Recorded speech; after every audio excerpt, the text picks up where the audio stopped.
Okay, आज आपण बेसन भाकरी करणार आहेत, म्हणजेच पिठलं भाकरी. त्यासाठी एक मीडियम साईजचा कांदा घेतला आहे बारीक चिरून, कोथिंबीर आणि लसूण आणि मिरची. आता आपण लसूण, मिरची आणि थोडीशी जिरं मिक्सरमध्ये वाटून घेऊयात.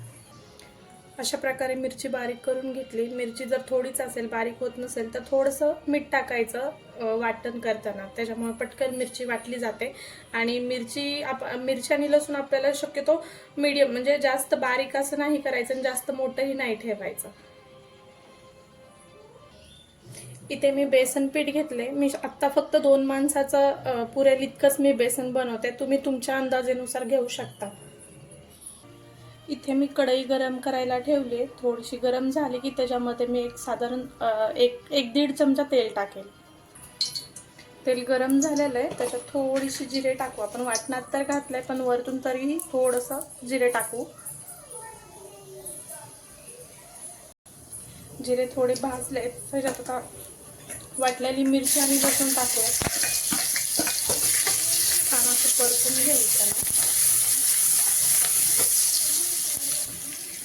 मिरची जरा छान अशी भाजली आहे, त्याच्यात मी कांदा टाकते.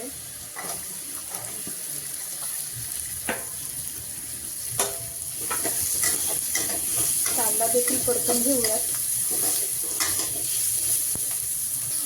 कांदा परतेपर्यंत मी ह्या पिठात थोडंसं पाणी टाकून हलवून घेते. कांदा परतोय तसं आता हे असं मी थोडं पाणी टाकून हलवून घेतलेलं, म्हणजे भिजवून घेतलेलं आहे. आता ह्या कांद्यामध्ये मी थोडीशी हळद टाकते.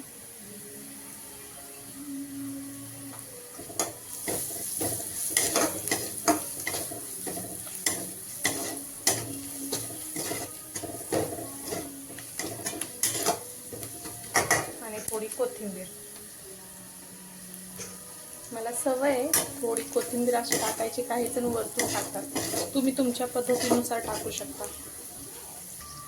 आता गॅस बारीक आहे, त्यामध्ये मी ते भिजवलेलं पीठ टाकते आणि पटकन हलवून घेते. अशा पद्धतीने गॅस बारीकच ठेवायचा, कारण की लगेच मग ते पीठ हे होतं. ज्या वाटणामध्ये आपण म्हणजे ज्या भांड्यात मिरची आणि लसूण वाटलं होतं, त्यात मी थोडं पाणी घालून हलवून घेतलं. आता ह्यात आणखी थोडंसं पाणी टाकायचं.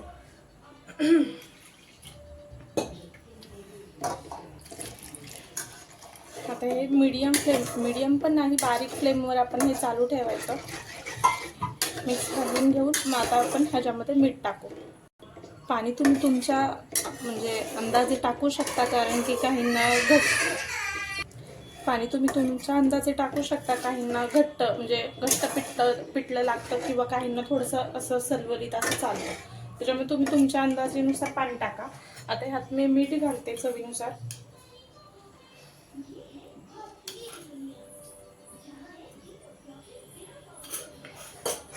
त्याला आपण थोडंसं शिजू द्यायचं.